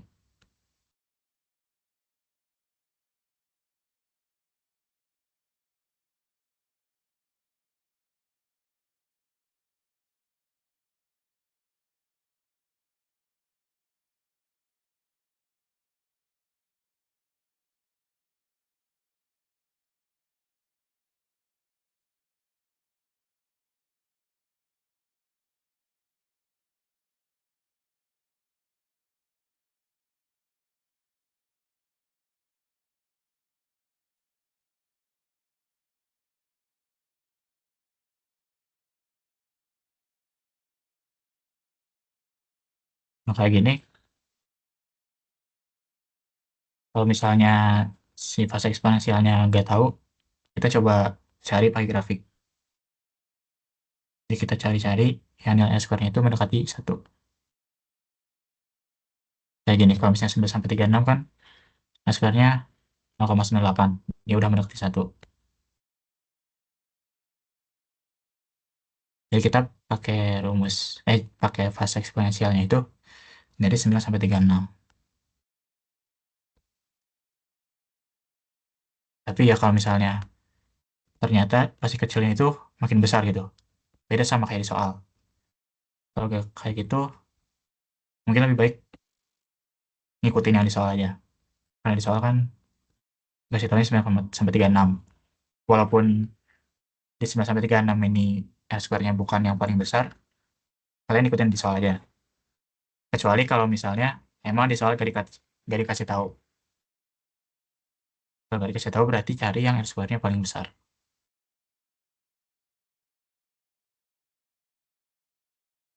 Ada pertanyaan lagi?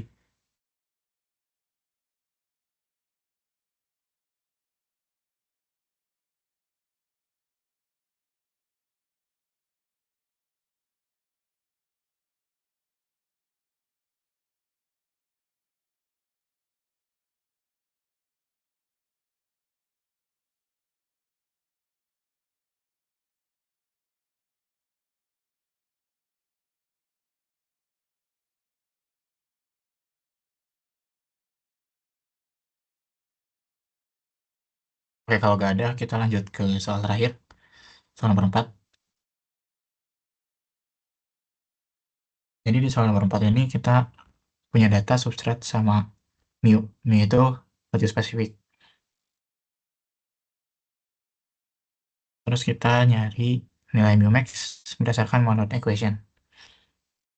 Jadi kan biasanya kalau kita punya kurva tumbuh itu, yang diketahuinya waktu sama nilai konsentrasi biomasanya. Terus ini juga waktu sama konsentrasi biomasanya. Nah, kalau dari data kayak gitu, nyari nilai mu-nya itu pakai yang ini. Karena di persamaan ini, data yang ditanya itu konsentrasi biomasa sama waktu.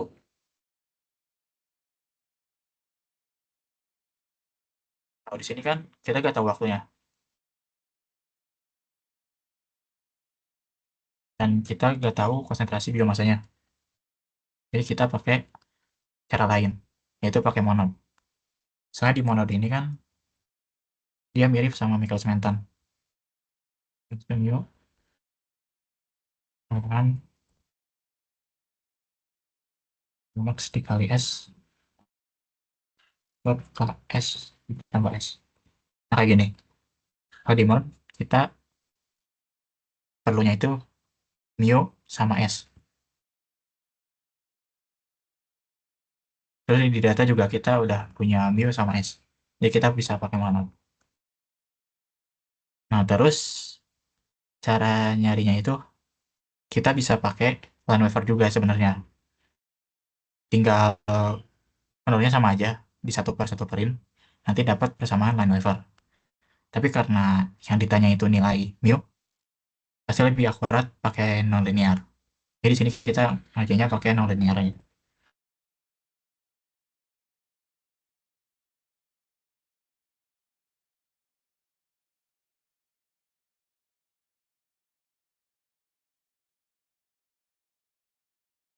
Ini caranya sama kayak yang Michaelis-Menten.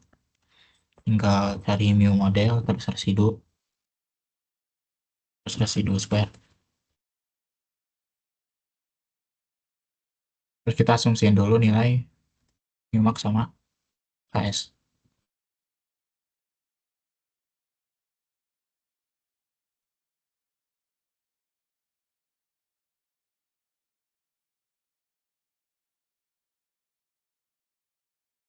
Nah, terus mu modelnya berarti masukin yang ini, rumus ini. Mu sama dengan mu max kali S dibagi KS tambah S.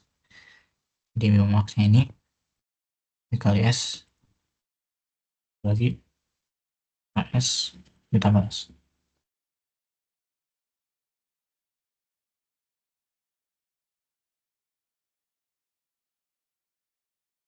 terus cari residunya, terus dikuadratin.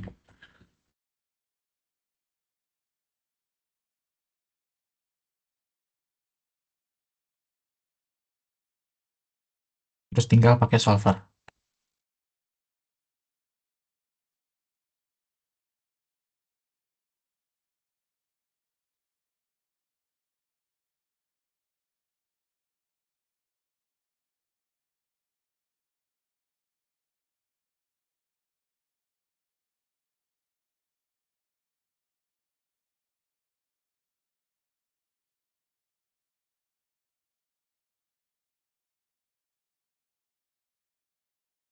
Nah, udah dapat nilai mu max sama KS-nya itu segini.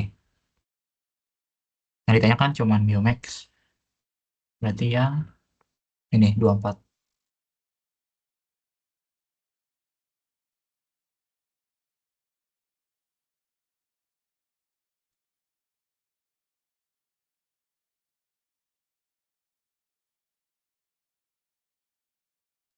Jadi yang model ini kurang lebih pengerjaannya sama kayak Michaelis-Menten.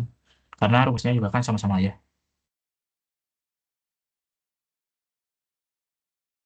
Terus, nah, ini buat yang A. Sekarang yang B. Yang B itu ketika reaksinya itu dijalankan pada reaktor continuous CSTR dengan volumenya itu 100 liter. Kita nentuin maksimum flow rate sebelum washing out. Ini sebenarnya ada rumusnya. Yaitu D sama dengan F per V sama dengan mu. Jadi D itu dilution rate-nya atau dia di sini kan CSTR ya. CSTR itu continuous. Jadi D itu berapa lama dia itu ada di reaktornya. Jadi waktu tinggalnya gitu di reaktornya itu berapa lama, itu D. Terus F itu flow rate-nya, V itu volume reaktornya, terus mu itu ini, specific flow rate-nya. Jadi kan kita punya F per V sama dengan mu. Terus yang ditanya itu maksimum flow rate. Berarti F max sama dengan V dikali mu max. Sama dengan V-nya itu 100 kali mu max-nya itu ini 24. Dapat F max-nya itu 24,05 2405 2405,9. Satuannya itu liter per jam. Ini buat yang B.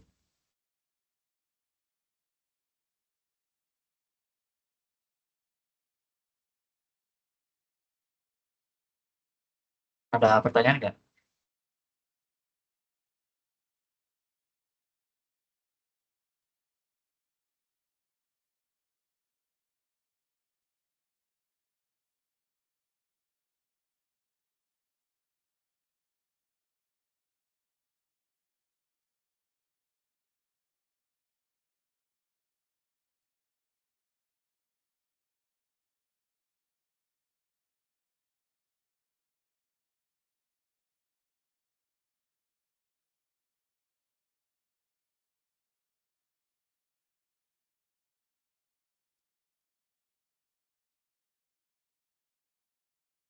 Oke, jadi sebenarnya buat soal UAS cuma sampai sini. Ada 4 soal doang.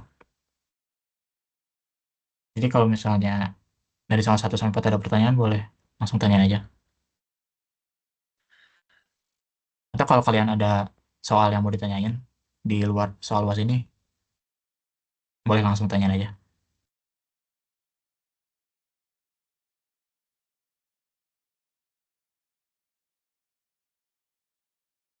Kak, Excel yang kakak pakai ini boleh kakak langsung masukin ke dalam drive-nya aja kakak. Nah, boleh, boleh. Ya yang hasil jadinya ini kak.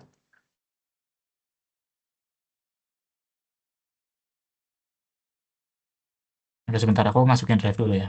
Kalau misalnya ada yang mau ditanyain, boleh langsung tanyain aja.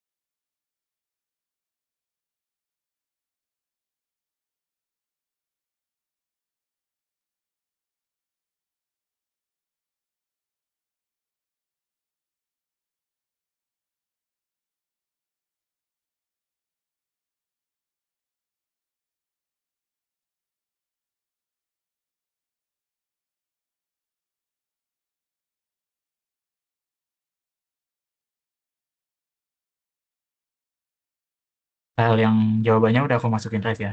Boleh dicek lagi.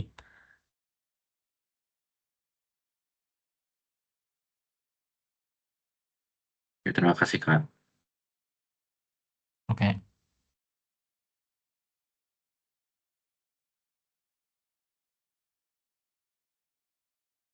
Paling kalau soal luas udah sih sampai situ.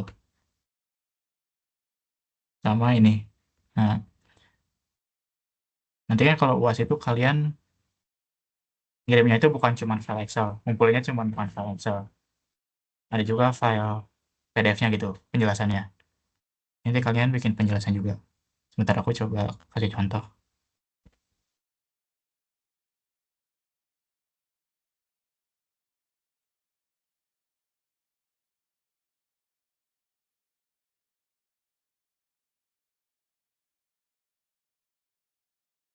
Nah, kayak gini.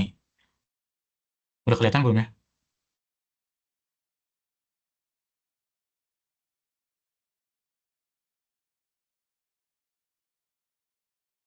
Oke. Jadi nanti dari hasil perhitungan Excel tadi, kalian masukin ke Word ini. Masukin ke Word dulu. Terus kalian kasih penjelasannya. Kayak misalnya yang tadi A, itu kan nanyain jenis inhibitor apa. Jadi kalian kasih penjelasan. Berdasarkan grafik ini, ada perubahan pada titik potong. Jadi kayak grafik yang berubah, yang menyebabkan dia itu masuknya uncompetitive. Lebih kayak gitu sih. Jadi selain kalian harus ngitung cepat, kalian juga harus ngetik cepat juga. Saya waktunya terbatas juga buat ngetik ini. Terus, tadi kan kita masukin tabel sama gambar. Nah, setiap tabel sama gambar itu, jangan lupa dimasukin namanya. Nama tabelnya gitu.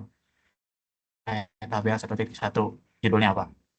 Terus gambar juga, gambar 1.1.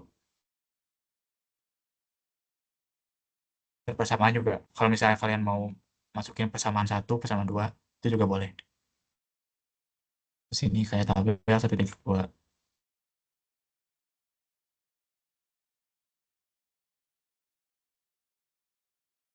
Nah, gitu. Terus, kalau misalnya ada grafik, kayak gini. Ini kan biasanya otomatisnya itu dia ada judul ini, terus dia gak ada nama sumbunya. Nah, usahain kalau misalnya kita ngumpulin, masukin ke sini, namanya itu dihilangin, terus kita kasih nama sumbunya. Jadi namanya itu jangan di sini, namanya itu digambar. Jadi namanya itu di sini, gambar 1.1 apa-apa-apa gitu. Jangan namain di grafiknya langsung. Terus juga jangan lupa kasih judul sumbunya. Misalnya ini, itu berarti kan fenol. Satuannya apa? Nah, ini satuannya. Terus ini, sorry, ini S ya. Ini S. Satuannya apa? Milimolar tadi. Terus ini V, 0. Satuannya apa? Jadi jangan lupa itu sih.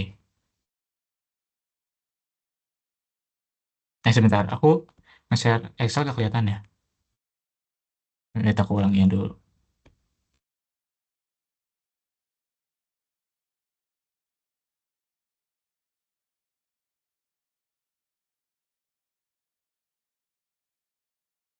Oke, aku ulangi lagi.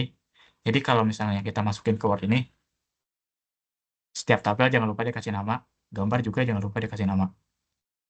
Nah, jangan lupa juga di gambar ini, di grafik, kasih namanya itu jangan di langsung gini. Misalnya di sini kita kasih nama linear regression buat inhibisi. Nah, nama itu jangan kayak gini. Nama itu nanti di sini, di gambar. Setelah gambar baru kasih nama. Habis itu, buat sumbu, jangan lupa dia kasih nama juga. Nah, gini, di sini kan substrat. Satunya milimolar. Terus ini V0. Satuannya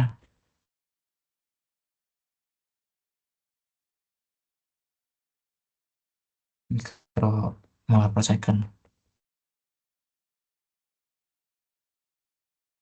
Mikromolar per second. Maka gini.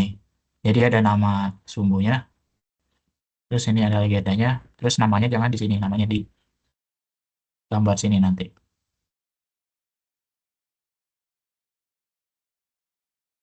Oh ya, terus sebenarnya ini agak apa ya? Agak tricky gitu. Jadi kan nanti dikumpulnya itu dalam bentuk zip. Dikumpul ke Indonesia dalam bentuk zip. Itu nanti dikompres dulu filenya. File Excel sama file PDF dari jawaban tadi yang ini, itu nanti dikompres dulu. Nah, jangan lupa sebelum dikompres, usahain filenya itu semuanya ditutup dulu. Jadi semua filenya ditutup dulu, baru nanti kalian baru bisa kompres. Soalnya kalau misalnya filenya nggak ditutup dulu, nggak bakal bisa dikompres. Jadi kemarin itu apa ya, kayak sempat agak hektik gitu. Soalnya pas dikompres itu pada nggak bisa. Ternyata karena filenya itu belum ditutup. Jadi Excel itu nanti tutup dulu, PDF-nya tutup dulu, baru nanti dikompres. Kompresnya itu tinggal kayak gini.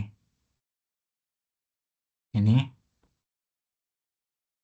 klik kanan, kompres tuh zip begitu.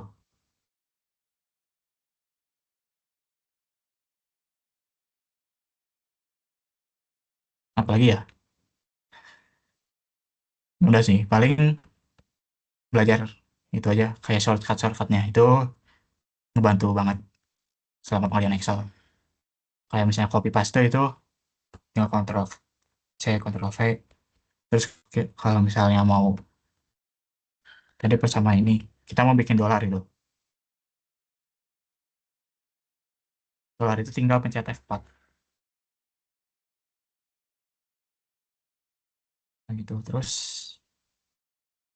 emang gitu sih, kayak pelajarin shortcutnya bisa ngebantu banget sama pekerjaan. Kira-kira ada yang mau ditanyain lagi gak?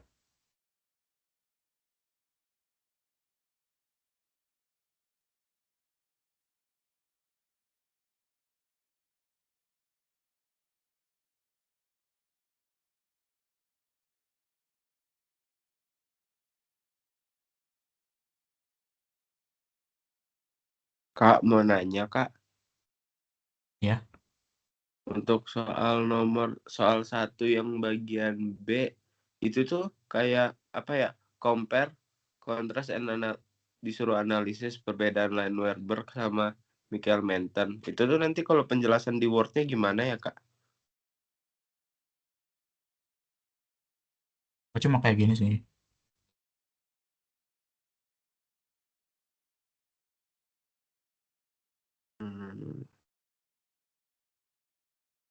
Nah, ini harusnya nggak usah masukin regresi. Jadi sebutin aja kalau misalnya di Lineweaver dia kan nah gitu aja, jadi KMVM-nya berubah, makanya dia NBC. Sedangkan di Michelson-Menten dia yang berubahnya itu Vmax-nya. Jadi yang tadi yang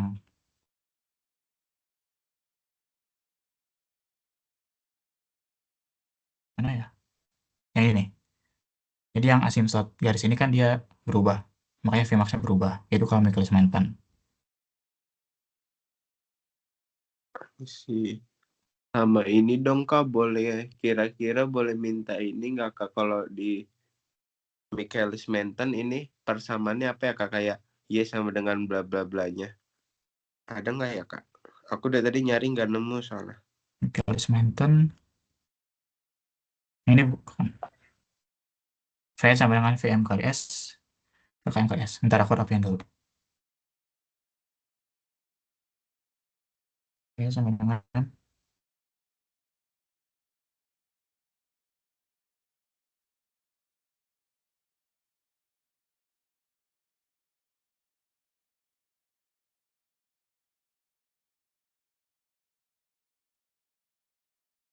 Oh, berarti udah dari sini aja ya, Kak, untuk persamaannya ya.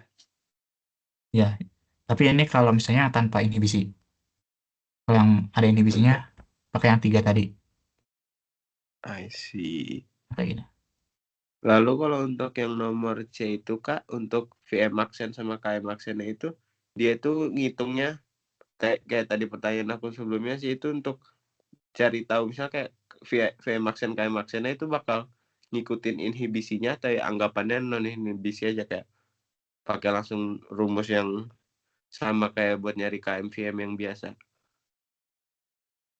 Oh, kalau buat yang cek, maksudnya gini sih, itu dari samaan line wafer tadi yang ini. Jadi kan, yang ini yang A nih. Kita udah punya nilai VM sama KM. Tinggal masukin aja sih. Walaupun ya emang lebih akurat yang regresi non linear. Jadi ya masukin aja. Oke. Terus ini pakai persamaan yang sama. Tapi karena yang inhibitor kan dia bukan VM sama KM. Pakainya VM up sama KM up. Mm-mm. I see. Thank you, Kak.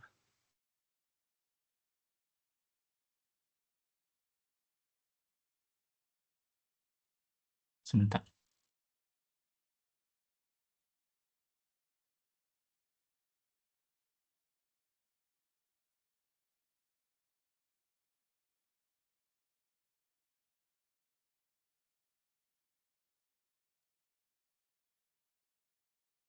Ada pertanyaan lagi? Ayo kalau misalnya nanti tiba-tiba kepikiran ada pertanyaan, boleh masukin ke drive aja ya. Kalau misalnya keburu aku bakal coba kerjain soalnya. Sama sambil nunggu pertanyaan, boleh tolong isi link ini ya. Aku kirim di chat.